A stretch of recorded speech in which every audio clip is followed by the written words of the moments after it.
আপনি সুখ পাইতেন না, আপনি তৃপ্তি পাবেন না। গুনাহ তৃপ্তি দেয়।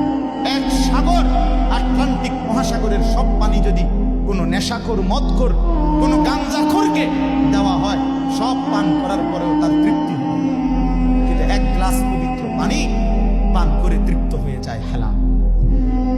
সারা পৃথিবীর 100 কোটি নারী যদি আজকের অসভ্য উলঙ্গ ছবি দেখে, যেই যুবক এরে যদি 100 কোটি নারীও উলঙ্গ করে দেখায়, কসম আল্লাহর, এই জানোয়ারের তৃপ্তি হবে না।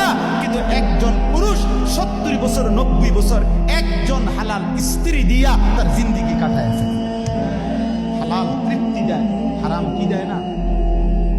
আল্লাহ আমাদেরকে বুঝ দান করে। অতএব আখিরাতকে বাদ না। যুবক বন্ধু তুমিও না, বুড়া বাপ আপনিও না, পর্দার আড়ালের মা বোন আপনারা। আল্লাহ আপনাদেরকে তৌফিক দেন, আল্লাহ আপনাদেরকে কবুল করেন।